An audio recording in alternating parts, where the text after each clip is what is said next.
త్వరలో మందకృష్ణ మాదిగ అతి త్వరలో మందకృష్ణ మాదిగ వైఎస్ జగన్మోహన్ రెడ్డిని కలవబోతున్నారనే వార్తలు వస్తున్నాయి. ఆయన వైసీపీలోకి చేరే అవకాశాలు ఉన్నాయని, ఆయన చేరాలనుకుంటున్నారని కూడా అంటున్నారు. నిజంగా వైఎస్ జగన్మోహన్ రెడ్డి మీ దగ్గరికి వచ్చి మందకృష్ణ మాదిగని వైసీపీలోకి తీసుకోమంటారా అని మిమ్మల్ని సలహా అడిగితే ఏమంటారు? హానెస్ట్‌గా గుండెల మీద చేసుకొని ప్రతి ఒక్కళ్ళు కామెంట్ చేయండి. ఖచ్చితంగా తీసుకోవాలి, అస్సలు తీసుకోకూడదు. ప్రతి ఒక్కళ్ళు కామెంట్ చేయండి.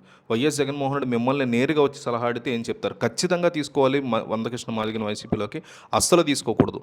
ఎందుకు అనుకుంటున్నారో కూడా కామెంట్ చేయండి. మీకు టైం లేదంటే 1 లేదా 2 అని కామెంట్ చేయండి. 1 ఖచ్చితంగా తీసుకోవాలి మందకృష్ణ మాదిగని వైసీపీలోకి. 2 అస్సలు తీసుకోకూడదు మందకృష్ణ మాదిగని వైసీపీలోకి. ఎందుకు అనుకుంటున్నారు తీసుకోవాలని, ఎందుకు తీసుకోకూడదు అనుకుంటున్నారు కూడా ప్రతి ఒక్కళ్ళు కామెంట్ చేయండి.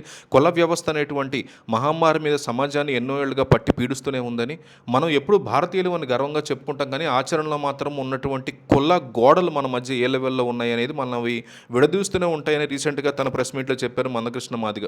ఇంకా ఆయన ఏమన్నారంటే, దేశంలో ఇన్ని కోట్ల మంది ఉన్నా కూడా మేమంతా ఒకటే అనేటువంటి భావన రాకపోవడానికి కుల వివక్షే మెయిన్ పాయింట్ అంటున్నారు ఆయన. సమాజంలో ఒకరు ఎక్కువ, ఇంకొకరు తక్కువ అనేటువంటి ఫీలింగు కుల వ్యవస్థ వల్లే పుట్టింది అంటున్నారు. కొన్ని వర్గాల వారు అన్ని రకాల గౌరవ మర్యాదలు పొందుతుంటే, దళిత వర్గాలు మాత్రం ఎన్నో అవమానాలను ఎదుర్కోవాల్సినటువంటి పరిస్థితి వస్తుంది. మనుషుల కంటే పశువులకే ఎక్కువ విలువ ఇచ్చేటువంటి పరిస్థితులు ఈ సమాజంలో ఉన్నాయని మన చరిత్ర చెప్తోందని మందకృష్ణ మాదిగ రీసెంట్ ప్రెస్ మీట్లో చెప్పారు. ఈ కుల వ్యవస్థ నిర్మూలన అనేది ఖచ్చితంగా జగన్మోహన్ రెడ్డి ద్వారానే జరగాలని ఆయన సన్నిహితులు ఆయన కోరుకుంటున్నారనేటువంటి వార్తలు కూడా చాలా స్ట్రాంగ్గా వినిపిస్తున్నాయి. సో రానున్న ఎన్నికల్లో, ఎలక్షన్లో ఆయన వెనకాలే, జగన్ వెనకాలే నిలబడాలనేటువంటి ఫీలింగ్లో కూడా మందకృష్ణ మాదిగ ఉన్నారు అనేటువంటి ఫీలింగ్ కూడా వినిపిస్తున్నాయి. సో ఇదివరకు అంబేద్కర్ కూడా హిందూ మతం నుంచి బౌద్ధ మతానికి మారిపోయారంటే పరిస్థితి ఏ రకంగా ఉండేదో అర్థం చేసుకోవచ్చు అన్నారు ఆయన. సంస్కరణలు జరిగినటువంటి చోట గౌరవం దక్కదు అని ఆయన చెప్పారని, కుల వ్యవస్థ ప్రభావం కేవలం సమాజం మీద మాత్రమే కాకుండా దేశం యొక్క భవిష్యత్తు మీద కూడా తీవ్రంగా పడుతుందని కూడా ఆయన హెచ్చరిస్తున్నారు.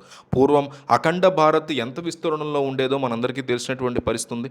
కానీ కాలక్రమేణా దేశం ముక్కలైపోవడానికి మన మధ్య ఉన్నటువంటి అనైక్యతే కారణం అంటూ ఆయన ప్రెస్ మీట్లో చెప్పుకొచ్చారు.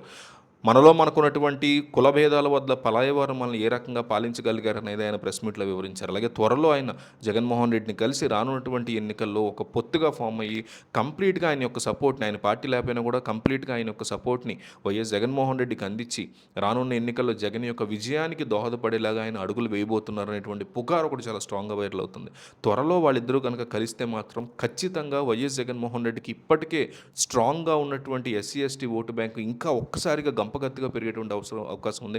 ఏదైతే మొన్న ఎన్నికల్లో 10% ఓట్లతో ఆయన ఓడిపోయారో, ఆ 10% ఓట్లలో కనీసం 4 to 5% ఓట్లు మందకృష్ణ మాదిగ కలిసినప్పుడు జగన్ని వెనక్కి వచ్చేటువంటి ఛాన్సెస్ చాలా స్ట్రాంగ్గా ఉన్నాయనేటువంటి మాట కూడా వినిపిస్తుంది. అందుకే మందకృష్ణ మాదిగని ఖచ్చితంగా పార్టీలోకి తీసుకోవాలి వైఎస్ జగన్. అస్సలు పొరపాటును కూడా తీసుకోకూడదు వైసీపీలోకి మందకృష్ణ మాదిగని. ప్రజలు ఏమనుకుంటున్నారు, జగన్ అభిమానులు ఏమనుకుంటున్నారు, రాజకీయాల మీద అవగాహన ఉన్న వాళ్ళు ఏమనుకుంటున్నారు, ప్రతి ఒక్కళ్ళు మిస్ అవ్వకుండా కంపల్సరీగా కామెంట్ చేయండి.